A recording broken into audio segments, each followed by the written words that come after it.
మీ ఎలాంటి వ్యాపార ప్రకటనలకైనా వెంటనే మా ఛానల్ సంప్రదించండి. అందరికీ నమస్కారం, నేను శిరీష. ప్రస్తుతం మనతో పాటు ఉన్నారు ప్రముఖ తంత్ర జ్యోతిష్యులు, జ్యోతిష్య రత్న, జ్యోతిష్య సామ్రాట్ చింత రుక్మందర్రావు గారు. గురుగారితో మాట్లాడదాం. నమస్కారం గురుగారు. మాతృదేవ భవ, పితృదేవ భవ, ఆచార్య దేవ భవ. ఓం నమో మాందేశ్వరాయ నమః. అందరూ బాగుండాలి, అందరికీ మంచి జరగాలి. గురుగారు, విశేషంగా ఈ ఫిబ్రవరి మాసంలో కర్కాటక రాశి వారికి ఎలా ఉండబోతుందంటారు? ఎలాంటి జాగ్రత్తలు తీసుకోవచ్చు అంటారు? ఈ ఫిబ్రవరి మాసంలో పంచగ్రహ కూటమి ఏర్పడుతుందంట. దీని ప్రభావం ఈ కర్కాటక రాశి వారికి ఎలా ఉండబోతుందంటారు? విశేషంగా ఈ మాసంలో శివరాత్రి కూడా ఒక పర్వదినం వస్తుంది. ఓవరాల్ గా చూసుకుంటే ఈ మాసం అంతా వీళ్ళకి ఎలా ఉంటుందంటారు? ఎలాంటి జాగ్రత్తలు తీసుకుంటే ఈ మాసం అంతా అనుకూలంగా ఉంటుందంటారు? కర్కాటక రాశి వాళ్లకు ఫిబ్రవరి నెల ఎలా ఉందంటే, రాశికి వెనుకాల గురువు, రాశికి తర్వాత కేతువు. అంటే కర్కాటక రాశికి తర్వాత రాశిలో కేతువు, వెనుక రాశిలో గురువు. గురువు అంటే జ్ఞానకారకుడు, కేతు అంటే మోక్షకారకుడు. అంటే ఒక దైవికమైన శక్తి మధ్యలో ఇప్పుడు ఈ రాశి ఉంది. వెనుకాల జ్ఞానకారకుడు, తర్వాత మోక్షకారకుడు. అష్టమంలో రాహు మంచివాడు కాదు, 9వ ఇంట్లో శని అంత మంచిది కాదు. అష్టమాధిపతి భాగ్యం ఉండడము. సప్తమ స్థానంలో కుజుడు, రవి, బుధుడు, శుక్రుడు. జన్మంలో రవి, చంద్రుడు ఒక 2 రోజుల పాటు పంచగ్రహ కూటమి ఏర్పడుతుంది. ఈ పంచగ్రహ కూటమి జనరల్గానే వీళ్ళకి కన్ఫ్యూజన్స్ ఎక్కువ, వీళ్ళకు డౌట్లు ఎక్కువ. డౌట్స్ క్లారిఫై కాంది వీళ్ళు ఏ పని చేయరు. అదేవిధంగా వీళ్ళు కంటితో చూస్తే ఏది నమ్మరు. కాబట్టి సున్నితత్వం ఎక్కువ. సంతోషం వచ్చినా ఎక్కువ వచ్చేస్తుంది, బాధ వచ్చినా ఎక్కువ వచ్చేస్తుంది, ఏది లిమిటేషన్గా రాదు. కాబట్టి ఇటువంటి ఈ సున్నితమైన రాశికి పంచగ్రహ కూటమిలో కొంచెం మానసిక గందరగోళానికి గురవుతారు. కుజుడు లగ్నాన్ని చూస్తాడు కాబట్టి కుజుడు టెన్షన్ కారకుడు. కుజుడు యుద్ధగ్రహం. యుద్ధగ్రహం అంటే ఎవరిని గొడవ పిలిచేవాడు అనమాట. కాబట్టి వీళ్ళకు చూస్తాడు కాబట్టి ఎక్కువగా కాస్త ఆవేశానికి లోనేదానికి అవకాశం ఉంటుంది. కోపము, చికాకు వచ్చేదనే అవకాశం ఉంటుంది. రవి లగ్నాన్ని చూడడం, రాశిని చూడడం చాలా మంచిదే. రవి కుజుడు చూడడం మంచిదే. కాస్త ఉద్విగ్నత, కాస్త కోపము, కాస్త భావోద్వేగాలు ఇవన్నీ కూడా ఎక్కువగా ఫీలింగ్స్ వస్తాయి. ఫీలింగ్స్ ఎక్కువ ఉన్న రాశుల్లో కర్కాటక రాశి. మానసికం, చంద్రుడు ఫీలింగ్, మనసు.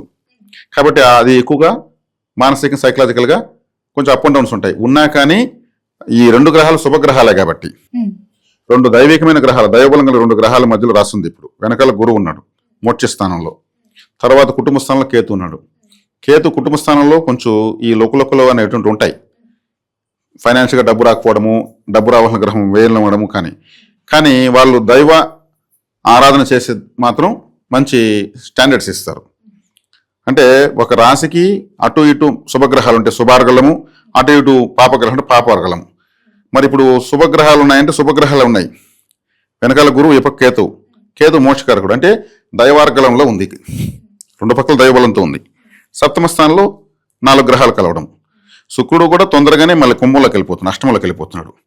శుక్రుడు అష్టమంలోకి వెళ్ళడం మంచిది, ఎందుకంటే వీళ్ళకి బాధకాధిపతి. అంటే చెడ్డవాడు చెడిపోవడం మంచిది. మన చెడ్డవాడికి ఏదైనా చెడ్డ జరిగిందనుకో మనకు మంచిదే కదా. మనకు శత్రువు బలంగా ఉంటేనే మనకి ఇబ్బంది. కాబట్టి అష్టమంలోకి శుక్రుడు వెళ్ళడము వీళ్ళకి మంచిది. కాబట్టి రవి కుజులు ఉండడం ధైర్యము, స్థైర్యం అంతా వస్తాయి. అదేవిధంగా బుధుడు ఉన్నాడు కాబట్టి కొంచెం ఇంటెలిజెన్స్ పనిచేస్తుంది. ఎందుకంటే డాక్యుమెంట్స్ అనే ప్రాబ్లం ఎక్కువ వచ్చేది కర్కాటక రాశి వాళ్ళకే. స్పెల్లింగ్ మిస్టేక్స్, నేమ్ కరెక్షను, అది మారిపోయింది, ఇది పైన ఉంది కింద ఉంది, డాక్యుమెంట్స్ కరెక్షన్ మొత్తం బుధుడే. అది కేర్ఫుల్గా చూసుకోవాలి.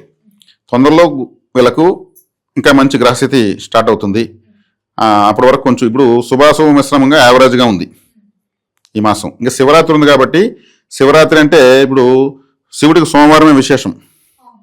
ఈ రాశికి అధిపతి చంద్రుడే. చంద్రుడికి విశేషమైనటువంటి వారము సోమవారమే. కాబట్టి ఈ మాసం వీళ్ళు శివరాత్రికి ఉపవాసం ఉండడము, లింగోద్భవ సమయంలో స్వామివారిని దర్శించుకోవడము, శివరాత్రికి ఏదైనా సేవ చేయడము, ఆలయ సేవ చేయడము, ఇవి చేయడం వల్ల ఈ చతుర్థ పంచగ్రహ కూటములు, అష్టమ రాహు ఇవన్నీ కూడా పెద్దగా పని చేయకుండా శుభ స్థితి స్టార్ట్ అవుతుంది. కాబట్టి ఇక్కడ వీళ్లకు రాహు అష్టమంలో ఉన్నాడు కాబట్టి ఎవరితోనో మోసపోయేదానికి అవకాశం ఉంటుంది. రాహు ఆకస్మిక మోసం చేస్తాడు, అది అష్టమంలో ఉంది కాబట్టి కేర్ఫుల్గా ఉండాలి. ఎవరిని ఏది చెప్పినా వెంటనే నమ్మకూడదు. డౌట్లు ఎక్కువ అని చెప్పాను కదా, ఆ డౌట్లు కొంచెం వీళ్ళు ఉండడం ఈ టైంలో మంచిదే. అది ఎందుకు ఇతను ఏది అవసరం లేకపోతే మనతో ఇలా బిహేవ్ చేస్తున్నాడు, మంచిగా వస్తున్నాడు దగ్గరికి అని చూసుకోవాలి. మోసం చేసాడు మంచిగానే కదా వస్తాడు. చెప్పి నేను నిన్ను మోసం చేయడానికి వస్తాను నెంబర్ ప్లేట్ పెట్టుకుని వస్తాడు, రాడు కదా. కాబట్టి కేర్ఫుల్గా ఉండాలి. కాబట్టి వీళ్ళకు ఈ మాసము వీళ్ళదే అని చెప్పొచ్చు, శివరాత్రి కాబట్టి. గురుగారు, ముఖ్యంగా కర్కాటక రాశిలో విద్యార్థులకు ఎలా ఉంటుందంటారు ఈ ఫిబ్రవరి మాసంలో? కర్కాటక రాశి వాళ్ళకు ఉన్నటువంటి విద్యార్థులకు 4వ ఇంటి వాడు శుక్రుడు 7వ ఇంట్లో ఉన్నాడు. 7వ ఇంట్లోకి వచ్చి రాశిని పంచగ్రహ కూటంలో పార్టిసిపేట్ అయ్యాడు. బాగానే ఉంటుంది.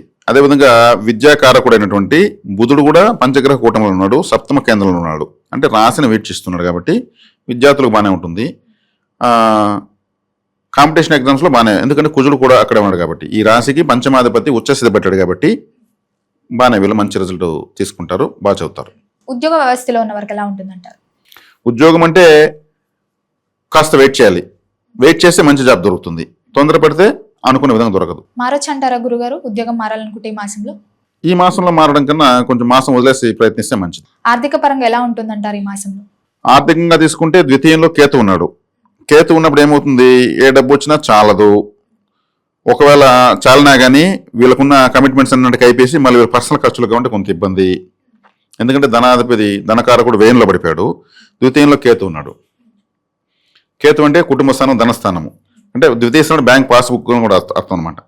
కాబట్టి వెళ్ళి డబ్బులు నిలవడం కొంచెం కష్టం, కొద్ది రోజుల పాటు ఉంటుంది. అదే విధంగా దూర ప్రయాణాలు చేయొచ్చు అంటారా ఈ మాసంలో వీరు? దూర ప్రయాణాలు అంటే 12వ స్థానాధిపతి 7వ ఇంట్లో ఉన్నాడు, చేయొచ్చు. ఆరోగ్యపరంగా ఆర్థిక పరంగా ఎలా ఉంటుందంటారు? ఆర్థికంగా తీసుకుంటే అష్టమంలో రాహు ఉన్నాడు, కొన్ని నష్టాలు వచ్చేందుకు అవకాశం ఉంటుంది. రకమని ఎవరు నమ్మకూడదు. రాహు వచ్చే కాడికి మోసం చేసేదానికి వచ్చే వాళ్ళు ఉంటారు, అది నమ్మకూడదు. ఇంకా ఆర్థికంగా తీసుకుంటే వచ్చినట్టు సరిపోయేటువంటి పరిస్థితి ఉంటుంది. అది కొద్ది రోజులు నడుస్తుంది. అట్లా కొన్ని చీటీస్ ఉంటాయి, కొన్ని ఇన్స్టాల్మెంట్స్ ఉంటాయి. ఇట్లా కొన్ని పెట్టుకుంటే ఒక 4 నెలల పాటు నాకు ఏ డబ్బు మిగలదు, 4 నెలల తర్వాత నాకు అన్ని కొన్ని క్లోజ్ అయిపోతాయి అనేటువంటి వాతావరణం వీళ్ళకి ఇప్పుడు ఉంటుంది. రాజకీయ రంగంలో ఉన్న వరకు ఎలా ఉంటుందంటారు ఈ మాసంలో?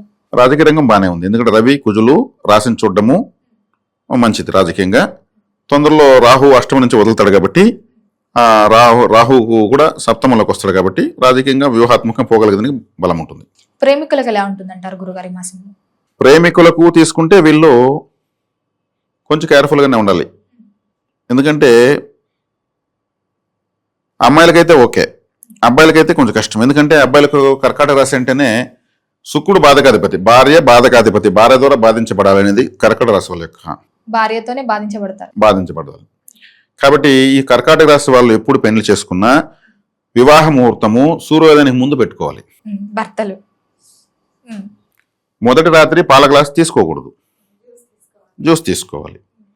ఎందుకంటే బాధించబడతారు కాబట్టి అది బ్యాలెన్స్ అవుతుంది. ప్రేమానురాగాలు బాగుండాలి కదా.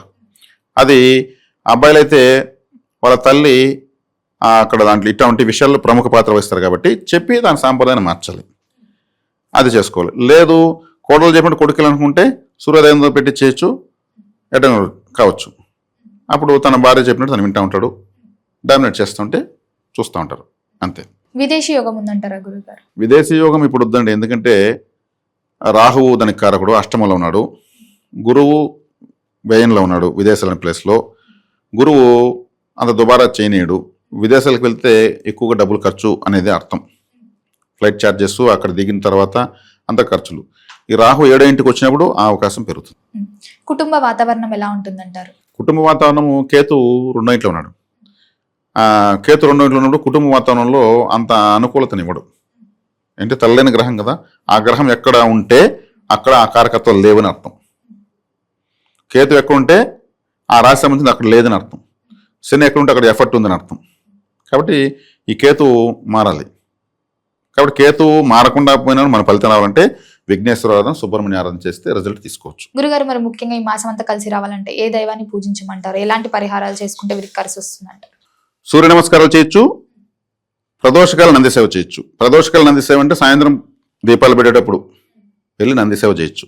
చేయడం వల్ల అంటే సూర్యోదయం అప్పుడు సూర్య నమస్కారాలు, సూర్య అస్తమయం సమయంలో నంది సేవ చేయడం వల్ల వీళ్ళకి విశేషమైన ఫలితం అయితే ఖచ్చితంగా ఉంటుంది.